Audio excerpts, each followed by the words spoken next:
Morning guys! Di amin ni Sasa yan. Magluto mi og tangkong na pod. Pagkaon sa pobre guys. So mag-apan-apan na sad ko. Yan Ready na.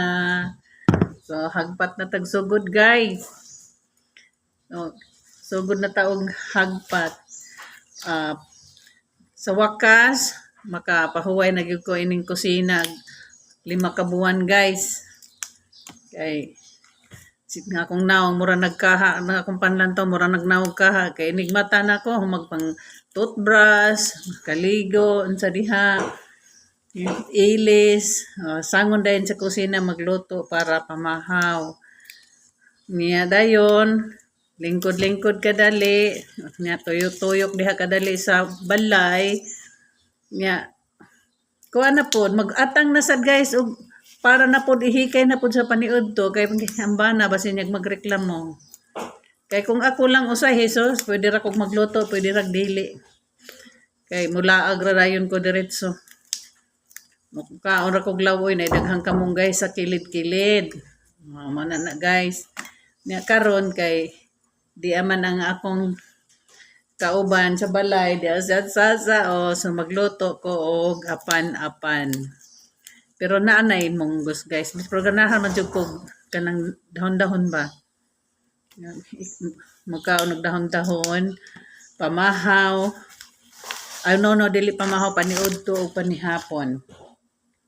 So, yun lang. Maoro to guys.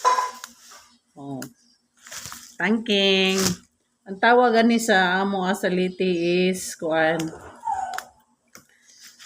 ay ginisa ragot, ginisa nga tangkong. Unya sa Tagalog, adobong tangkong. Sa dinhi sa Dumagiti, apan-apan day, no?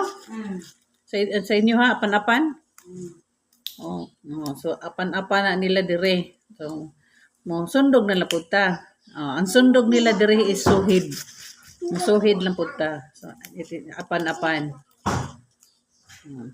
Okay, gihatod naman na mo akong bana sa airport guys, so makasibat-sibat na ko. Dili na ko magpinoy res kusina. No, ako. Karon mularga na pod kong babat sibat na pod ko padulong sa Liti. See you soon, Liti.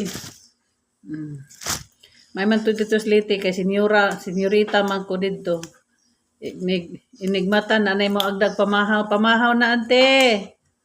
Pamahaw na day. Paniud to na day. Manihapon na ta day. Sus diri ako may mangagda. Dito sa Liti ako may agdahon. So, sige lang, that's life. Ma'am ni kinabuhi sa menu. Di ba?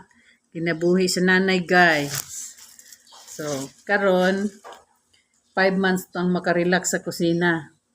Pero karon nagluto lang jud ko og apan-apan kay di ganahan ra jud ko nga mukaon og gulay nga dahon. Yun lang. Bye-bye.